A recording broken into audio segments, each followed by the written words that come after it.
On se retrouve aujourd'hui pour la valorisation d'Altria, qui aujourd'hui est à un niveau qui est relativement défendu depuis 2-3 ans, et savoir si le réel prix se situe au niveau aujourd'hui du marché, bien en dessous ou bien au-dessus, histoire de pouvoir se projeter et de savoir si c'est le bon moment de rentrer ou pas du tout.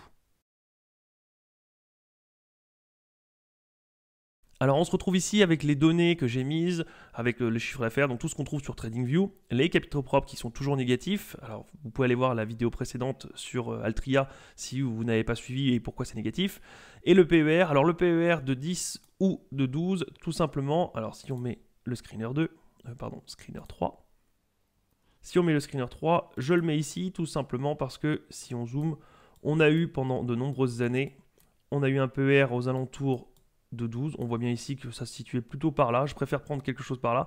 Et j'ai pris 10 puisque c'est le PER un peu le plus bas que nous avions. Alors même si on a eu bien moins là, dans ces années-là, mais on voit bien qu'on a bataillé aux alentours des 10 à de nombreuses reprises ici. Et c'est le niveau vers lequel on semble aller. Donc à savoir si PER de 10, on aurait une valorisation sympa et qu'il faudra aller dessus. Et j'ai mis le PER qui est un tout petit peu au-dessus du niveau actuel puisque c'est le médian. On va pas aller jusqu'au médian, mais pas loin. Donc si on revient ici et qu'on se met là, la marge nette toujours de 25%, pareil, il y a eu plus, il y a eu moins, c'est la marge nette médiane et celle qu'on a réussi le plus de fois à atteindre, donc qui est le nombre le plus grand d'années où on a eu 25%. Le prix par action actuel, et du coup si on valorise, on a une mauvaise surprise parce qu'on est à 22. 22, c'est 2 fois moins que le prix de l'action aujourd'hui, donc on pourrait, en s'arrêtant là, on pourrait se dire que ça y est, c'est fini, on est 2 fois trop cher, c'est n'importe quoi. Oui, mais ce n'est pas la seule façon de valoriser une société, ce n'est pas que en mettant le résultat net fois le PER moins la dette divisé par le nombre d'actions. Selon si vous êtes une entreprise de croissance, si vous êtes une entreprise qui n'a que des brevets et des intangibles, ou si au contraire vous avez beaucoup d'entrepôts, de bâtiments, etc., on ne valorise pas la même chose du tout.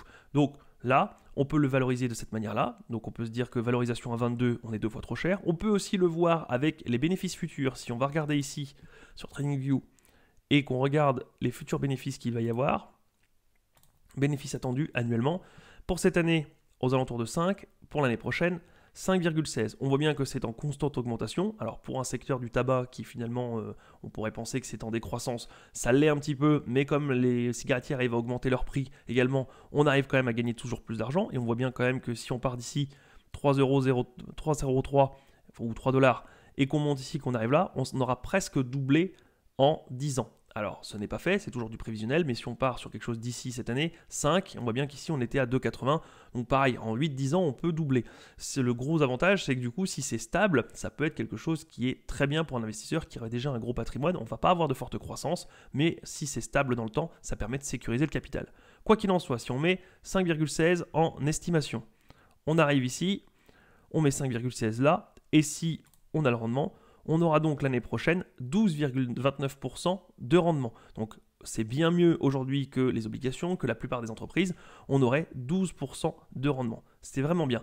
Maintenant, mettons que vous ne vouliez pas avoir tout misé sur les 12%. Vous dites, voilà, peut-être que oui, peut-être qu'on aura 12, peut-être qu'on aura que 10, peut-être qu'on aura 14. Mais moi, comme ce n'est pas une entreprise de croissance, je n'ai pas l'intention de laisser 12% en vitam aeternam. Ce n'est pas une entreprise qui est faite pour ça. Je préfère le récupérer d'une autre manière, par exemple, sous forme de dividendes.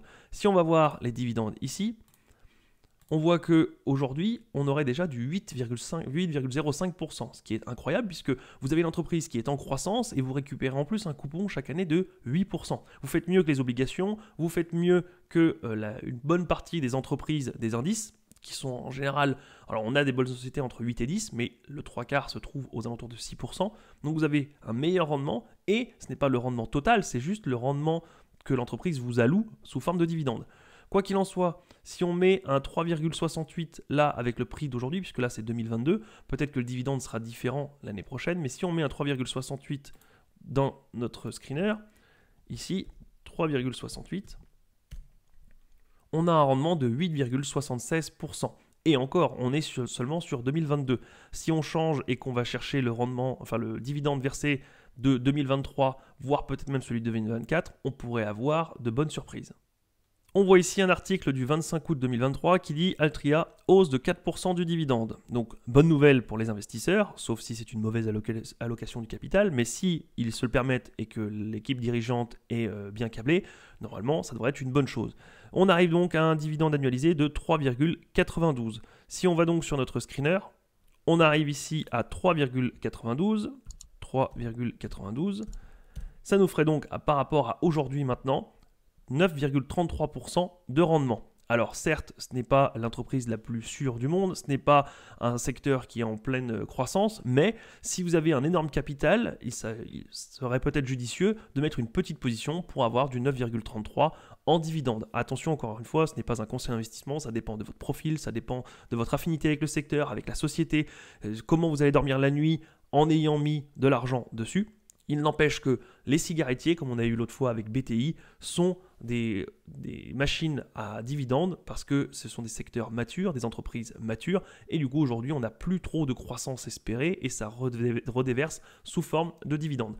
Attention, petite préférence quand même pour BTI pour ma part. En tout cas, je n'ai pas encore lu tous les rapports financiers de tous les concurrents et je ne peux pas du coup me positionner en disant quelle est la meilleure, quelle est la moins bonne et situer chacune d'entre elles par rapport aux toutes. Parce que si elles font toutes ce rendement-là et qu'elles sont toutes oscillantes, celle-ci sera juste normale parmi les autres. Si par contre j'en étudie 5, 6, 7 et que c'est la seule qui fait ça, c'est peut-être du coup un problème qui vient de cette société-là. Donc je ne peux pas dire si c'est une bonne ou une mauvaise entreprise, je ne peux pas dire si le dividende est sûr ou pas, mais comme ça à première vue, avec un rendement de 9,33%, avec un domaine des cigarettes qui est connu depuis longtemps, avec des rendements prévisibles, avec des revenus prévisibles, et une entreprise qui a l'air de gérer à peu près, même si on a des oscillations, à aller voir pourquoi, mais ça peut être pas trop mal. Si maintenant on regarde avec la droite de régression et l'historique des cours, on voit qu'on a bien oscillé pendant des années pile poil dans les écarts types, dans les plus 2, moins 2 écarts types, et on voit que depuis un petit moment, depuis 2020, on n'arrive plus à redresser la barre. On est arrivé au moins 2 écarts types, et finalement on chute, et on est bien en dessous. On doit être à moins 3 écarts types par là, ce qui veut dire que si le business de la société n'a pas changé, si rien n'a changé, elle a 99% de revenir au niveau de sa droite de régression. Attention, je mets quand même ainsi, puisqu'on voit bien quand même depuis de nombreuses années, depuis 4-5 ans, que la société ne fait que descendre et qu'elle est sous-valorisée si on en croit l'historique. Donc il y a peut-être un élément qui a changé, peut-être le business, peut-être que ses concurrents prennent des parts de marché et elles non.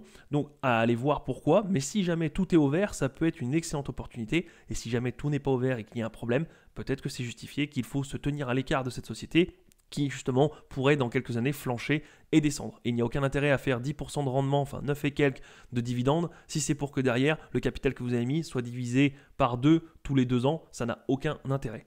Et si on regarde une dernière métrique par DCF, donc une valorisation par DCF, donc discounted cash flow actualisé, on se retrouve avec tous les revenus futurs qui sont actualisés à aujourd'hui. Ce genre de valorisation est très bien pour des business et des sociétés matures où justement c'est relativement prédictible et stable dans le temps. Donc on peut aisément avoir une courbe, prédire les bénéfices futurs, les actualiser facilement et avoir une valorisation plutôt claire. Aujourd'hui, on voit que la valorisation est estimée aux alentours de 43,97$ et le stock price est à 42,61$. On est donc au niveau de la fair value, rien d'inquiétant. Par contre, moi, comparé à la dernière valorisation qu'on a fait avec BTI, où on était bien en dessous, et là, aujourd'hui, on est au niveau de la fair value, ça veut dire qu'il ne faut pas qu'il y ait le moindre accroc et que tout ce qu'on a estimé, les revenus futurs, se déroule exactement comme prévu, parce que sinon, on risque d'avoir un problème. La valorisation va immédiatement se remettre inférieure si on a des mauvaises surprises, et du coup, on aura un prix, on ne sera pas rentré au bon prix. Donc, étudier la société, étudier les bilans, regarder et écouter les conférences calls, c'est très important puisque la société a l'air de faire des hauts et des bas, a l'air d'avoir peut-être une mauvaise période. Donc c'est peut-être la poule aux œufs d'or avec une valorisation qui est extrêmement basse depuis des années, mais c'est peut-être aussi un guet-apens parce que si tous les investisseurs le fuient, il y a peut-être une bonne raison. Donc à vous de creuser, à vous de voir. Il n'empêche que comme ça, à première vue, on a l'air d'être sur une société qui est relativement bien valorisée, au juste prix, et qui offre quand même des rendements aux alentours de 9%, ce qui peut être une bonne chose selon le cas où vous êtes. Attention encore une fois, ces 9% ne sont absolument pas garantis à vie. Si jamais vous n'avez pas fait vos devoirs et que vous n'avez pas étudié la société, vous pourriez avoir une mauvaise surprise d'ici 1, 2, 3, 4, 5 ans. Et du coup, ça remettrait complètement en cause votre valorisation et surtout votre capital, puisque si votre capital fond année après année et vous gagnez 10% de dividendes, c'est très bien, mais si vous en perdez 20 à chaque année de dépréciation du cours, ça n'a absolument aucun intérêt, vous vous mettez en danger et vous auriez peut-être dû vous mettre sur une autre entreprise qui donnait un peu moins de dividendes, mais qui pouvait le donner à vie avec un chiffre d'affaires et des marges en constante hausse. Voilà, c'est tout pour aujourd'hui, je vous dis à la prochaine, salut!